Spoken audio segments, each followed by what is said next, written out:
Hello दोस्तों, नमस्कार। मैं हूं कुद्दन पाल। आपका अपना प्यारा चैनल इजी हिंदी में सभी का स्वागत है। पिछले वीडियो में हमने पढ़ा था काल। आज हम पढ़ने वाले हैं अव्यय। जो लोग नए व्यूअर्स हों हमारे चैनल में, अभी तक सब्सक्राइब ना किए हों, उस चैनल को सब्सक्राइब कर लें ताकि उनको हमारी हर वीडियो मिलती रहे। आज का वीडियो बहुत ही महत्वपूर्ण होने वाला है, इसलिए आइए आप लोग जो है हम सब लोग ध्यान से पढ़ते हैं। अव्यय अव्यय क्या होता है, सबसे पहले हम समझ लेते हैं। अव्यय ऐसे शब्द जिनमें लिंग वचन पुरुष कारक में कोई परिवर्तन ना हो, तो उसे क्या कहते हैं? अव्यय कहते हैं। आइए हम लिख करके समझ लेते हैं। ऐसे शब्द जिनमें लिंग वचन पुरुष कारक में कोई परिवर्तन नहीं होता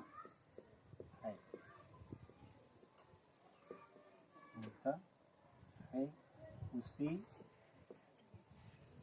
अव्यय कहते हैं। ठीक, अब आप परिभाषा इसकी समझ गए होंगे।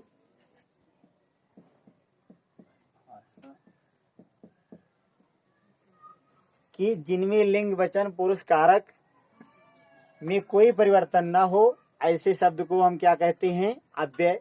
अव्यय, अव्यय का अर्थ ही देख लीजिए। आ माने नहीं, व्यय मतलब खर्च ना हो, यानी ऐसे शब्द जो है टुकड़े ना किए जा सके, खर्च ना हो, यानी जो है जैसा वैसा ही रहेगा। जैसे एग्जाम्पल के तौर पे समझ लेते हैं, जैसे आज, कल, इधर, उधर, किंतु, परंतु आदि। इसी प्रकार से अनेकों उदाहरण आपको मिलेंगे। तो अब हम पढ़ लेते हैं अव्यय के भेद। अव्यय के भेद।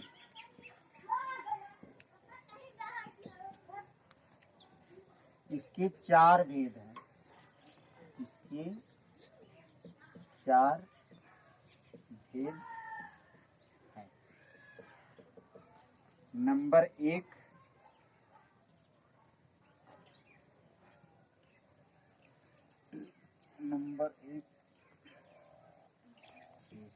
बोला है। इसके चार भेद हैं। नंबर एक, क्रिया विशेषण अव्यय। क्रिया विशेषण अव्यय। और नंबर दो, संबंध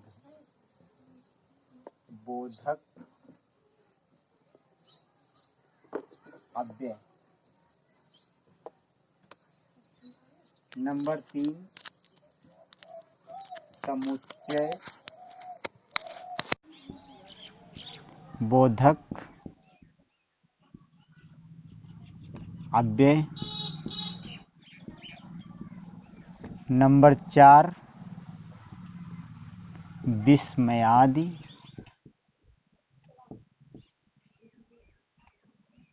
बोधक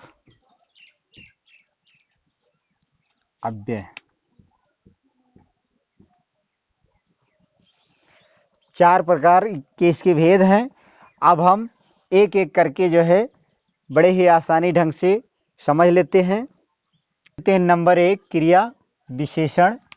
क्रिया विशेषण की परिभाषा पहले समझ लेते हैं। जो शब्द क्रिया की विशेषता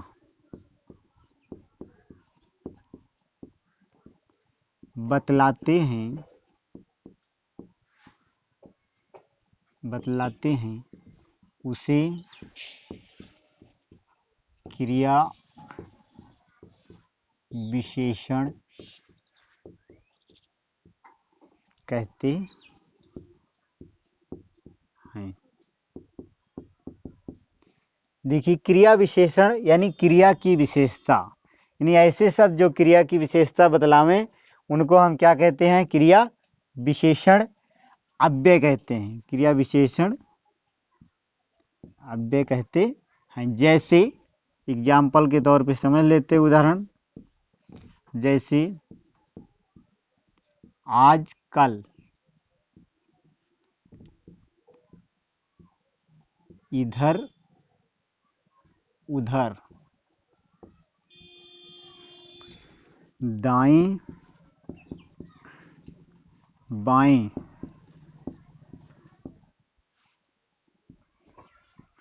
दिन भर रात भर,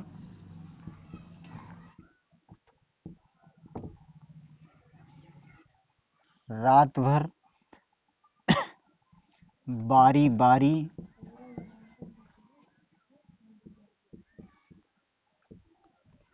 कम अधिक, थोड़ा थोड़ा आदि। अब ये देख लीजिए, जैसे उदाहरण आजकल, तो ये आजकल जहाँ पे जिन वाक्यों में ये शब्द रहेंगे वहाँ पे क्रिया की विशेषता बतलाएंगे। इधर उधर ये दिशा बोधक शब्द, दाएं बाएं ये भी दिशा बोधक, दिन भर रात भर, बारी बारी, कम अधिक, यानी ये शब्द जिस वाक्य में आते हैं इनमें कोई परिवर्तन नहीं होता है, ये क्रिया की विशेषता बतलाते हैं। ऐसे शब्द को हम क्या कहते हैं? क्रिया विशेषण अव्यय कहते हैं। अब हम नंबर दूसरा संबंध बोधक अव्यय। नंबर 2 संबंध बोधक अव्यय। संबंध बोधक मतलब ये क्या करते हैं? संबंध बताते हैं। परिभाषा हम देख लेते हैं। ऐसे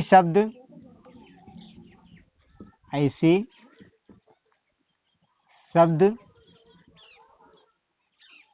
जो संज्ञा के बाद आकर वाक्य के संबंध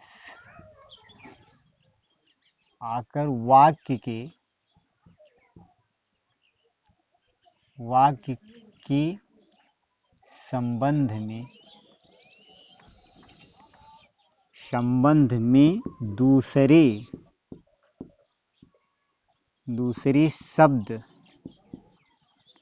से दिखाते हैं,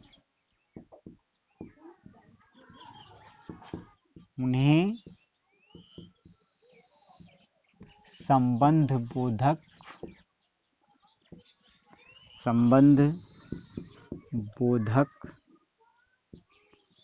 अव्यय कहते हैं। अब देख लीजिए, संबंध बोधक यानी ऐसे शब्द जो संज्ञा के बाद आकर के वाक्य के संबंध में दूसरे शब्द से दिखाते हैं, यानी क्या दिखाते हैं? संबंध दिखाते हैं, उन्हें संबंध बोधक अव्यय कहते हैं। जैसे एग्जाम्पल के तौर पे समझ लेते हैं, जैसे वो दिन भर काम करता रहा। ठीक, अगला उदाहरण देख लेते हैं। मैं विद्यालय तक गया था। अब इसमें देखिए, वो दिन भर काम करता रहा, ये जो दिन भर आया है, ये क्या है? संबंध बताता है। क्या बताता है? संबंध। इसी प्रकार से देखिए, मैं विद्यालय तक गया था, ये जो तक है ये वाक्य के दूसरे शब्द से संबंध दिखा रहा है कि संबंध बोधक अव्यय है। और उदाहरण भी हम थोड़ा एक दो उदाहरण और समझ लेते हैं। जैसे आगे पीछे संबंध विषय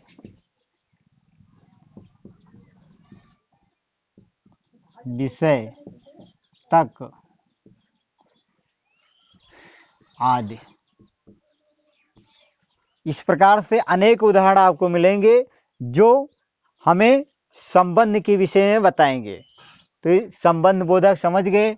अब हम नंबर 3 चलते हैं, समुच्चय बोधक। नंबर 3 समुच्चय बोधक अव्यय। समुच्चय बोधक मतलब जुड़ने वाला। तो परिभाषा समझ लेते हैं। ऐसे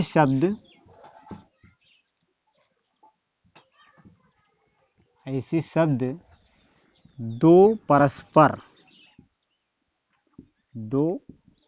परस्पर वाक्यों से जुड़ने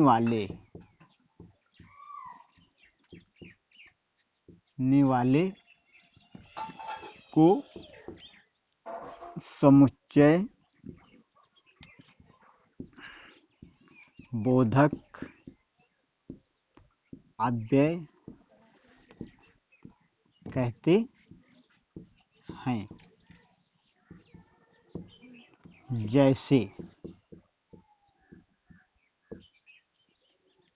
जैसे सूरज निकला और पक्षी बोलने लगे। अब समुच्चय बोधक, समुच्चय का मतलब जुड़ना यानी समूचा करना, यानी दो अलग अलग पार्ट हो उसमें जोड़ने वाला शब्द हो, ऐसे शब्द को हम क्या कहते हैं? समुच्चय बोधक अव्यय कहते हैं।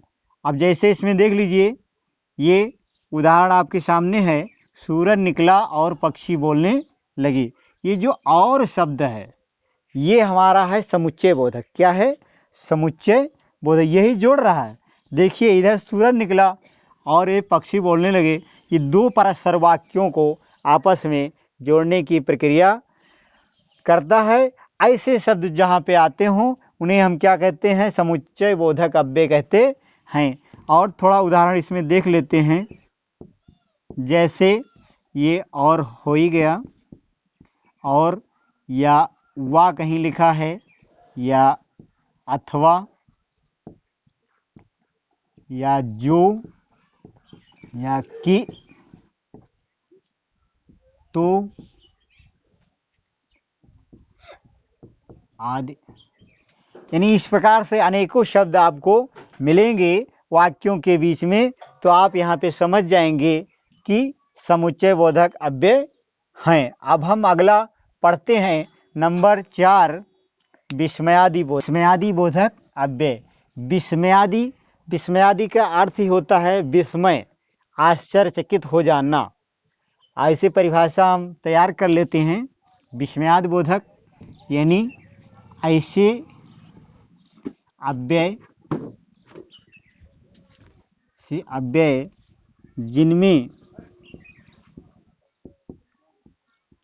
जिनमें हर्ष, घृणा,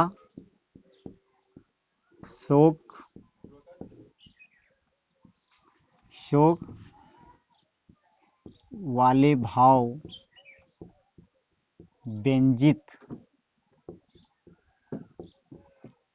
व्यंजित हूँ तथा उनका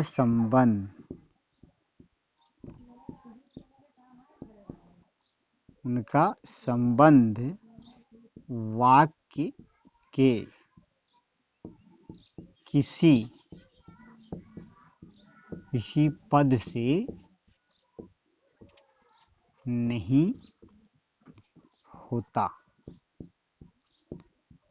है उसे विस्मयादि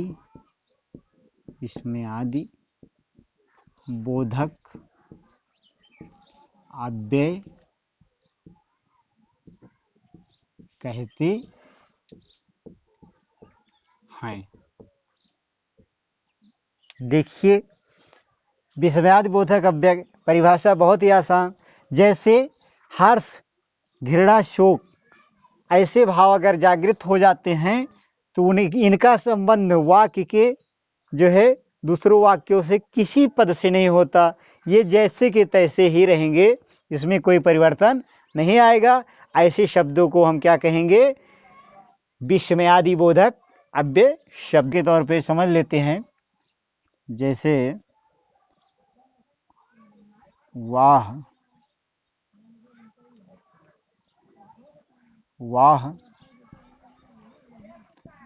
आपने तो कमाल कर दिया। अब इसमें देखिए विस्मयादि बोधक शब्द कौन से हैं? जहां पे संबोधन चिन्ह भी लगा रहेगा। ये वाह, ऐसे शब्द में कोई परिवर्तन नहीं होगा। और उदाहरण थोड़ा देख लेते हैं हम। जैसे भो, हे, इनके सब के आगे संबोधन चिन्ह लगा रहेगा। भो, हे, अरे, ओ, जी अच्छा,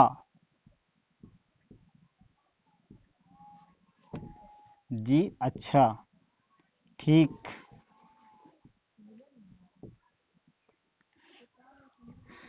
आदि। इसी प्रकार से अनेकों उदाहरण आपको मिलेंगे जो संबोधन चिन्ह लगे होंगे। ऐसे शब्दों को हम देख करके ये समझ जाएंगे कि यहाँ पर विस्मयादि बोधक अव्यय है। क्या है? विस्मयादि बोधक अव्यय है। अब हमने चारों अव्यय आज पढ़ लिए हैं।